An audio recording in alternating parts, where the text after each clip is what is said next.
Okay, good afternoon, everybody. Good morning, Christopher. Good morning, thank you. My name is Bassem Maamari, and I work a lot on emotional intelligence and the role of emotional intelligence in higher education, as well as in employment areas, like on the job market. So I've been doing research on emotional intelligence for about 12 years now. Currently, I'm in Saudi Arabia, and my research topic today is the mediating role of teacher personality on classroom teaching effectiveness in teaching today. Well, as you have mentioned in the previous study on Peru, emotional issues are bubbling up to the surface a lot these days, and we are more and more noticing the importance of emotional management, emotional guidelines, and emotional frameworks in the involvement of students in class. Norms are changing. The integration of AI and artificial intelligence and internet tools are changing a lot the way we interact, and this is causing a big problem for students in today's world because they are learning to interact alone with a machine rather than interact with people. So in the classroom, this is causing other issues.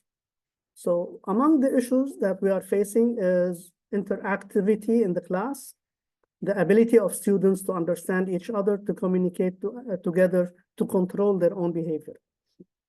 Now, in the literature review, we know that emotional intelligence is not a new thing. It's actually been there for about 30 years. And before that, it used to be called different names. The topic is confined today into 3 different models. One model that looks at emotional intelligence as an ability. The other one looks at it as a trait. And the third one is a mixed. When we say ability, it means we can develop it, we can change it, we can improve it. When we say it's a trait, it means you're born like this and nothing can change. So we think today that emotional intelligence is a trait that we can develop in people, and therefore we look at it from this perspective. Many studies have proven that we can develop emotional intelligence of teachers as well as that of students in many different ways.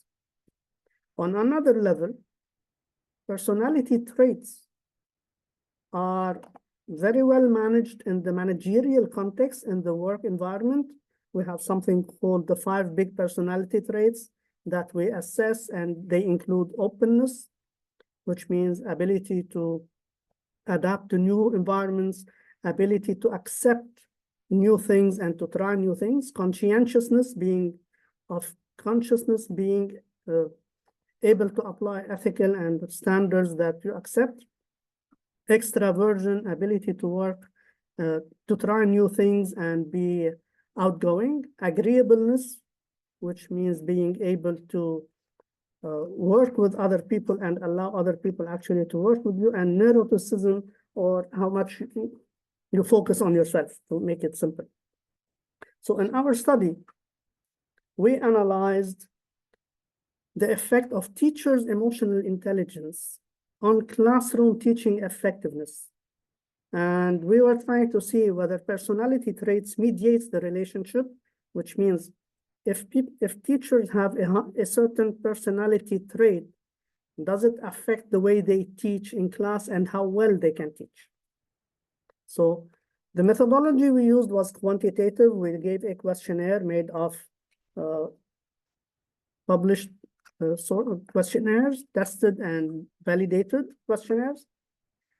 Our sample was 502 students and 32 of their teachers. So every student was related to a teacher. The teachers had a different questionnaire to respond to, and we were linking the two together. The Cranbach alpha was high enough to proceed. KMO was good also for us to proceed, so we had no issues in the questionnaire. The respondents are almost 64% males. Mostly, we applied it in the university setting, so we had 23% sophomores, 48% juniors, and 28% senior students at the university. 21% were studying arts, and 78% were studying different majors in business. Now, some of these students have some work experience and some did not. Why is work experience important in this? Because people who are working and who have more than 3 months of working experience are usually trained at work to have a certain adaptability, ability to cope with the others, understand others, etc. So we think this variable would be interesting in the results. So we did the analysis, and the correlation shows that there is a positive relationship between the variables, but it's not too high to eliminate any variable. We conducted regression analysis, linear regression, and the regression shows that emotional intelligence as a mediator is supported as a variable affecting personality trait, and personality trait thereby affecting teaching effectiveness. Statistically speaking, the only relation which is not really supported is personality trait to teaching effectiveness. Whereas when we add emotional intelligence, it becomes meaningful, which shows that the mediation effect is there. Now, the importance of the study is the implications. If we understand that emotional intelligence of teachers can produce better teaching in class, then the recommendation here becomes important for managerial and academic purposes. It means we can train faculty, we can develop their skill, or that we call emotional intelligence, and we can help them become better in class. In this case, universities ought to prepare the faculty, give them trainings, give them workshops once in a while, refreshing courses, etc. On the other side, they can recruit those high EI teachers, because these will be carrying more added value in class, and will be kind of applying the rule where I will hire the people that will give me more benefit. Institutional benefits on the side include better team spirits, better teamwork, easier conflict resolution, more initiatives, better job satisfaction, higher learning levels, and of course, all this would reflect more positively on the educational setting in class and how much learning occurs in the classroom. And of course, the more learning you have in the classroom, the better performance in exams and board examinations. And of course, this translates into better employability. Therefore, the recommendation that teachers need to be trained in emotional intelligence if we really want to reach a better student quality. Emotional intelligence is positively correlated with classroom teaching effectiveness. Teachers with high EI are better prepared to create a positive environment, an environment which is more able to create an accepting environment inducive of a learning process because of ability to handle situations. High AI teachers with positive personality traits foster optimal learning through interpersonal relationships and individualized attention. We know for sure that education at the end of the day is pretty much individualized. In class, when we are giving class, we focus on the individual student. The more we can give individualized attention, the better the results at the student educational or learning level.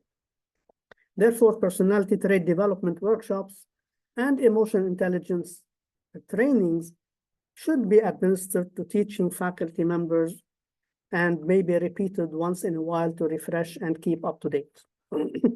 Implications on policy making, well, some of the policies need to be adapted, some courses need to be introduced, some teachers need to be sidelined, others have a chance to shine more now. The benefit is huge when we apply new techniques that promise a good amount of improvement in the learning efficiency and effectiveness inside the classroom. Higher education quality is an issue today.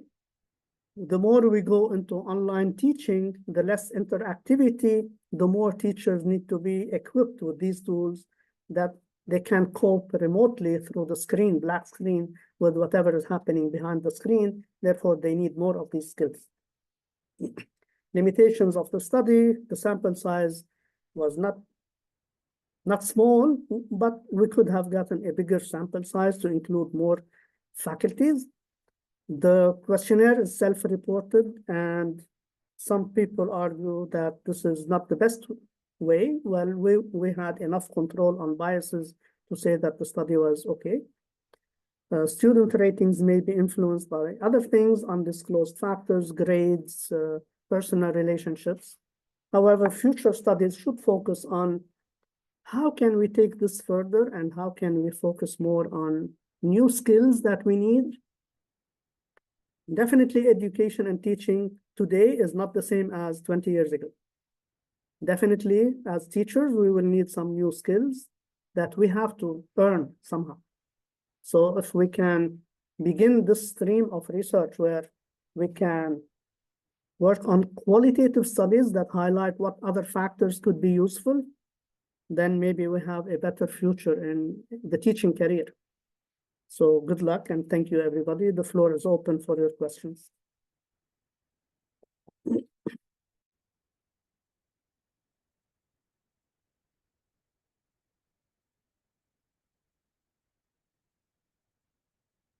Questions?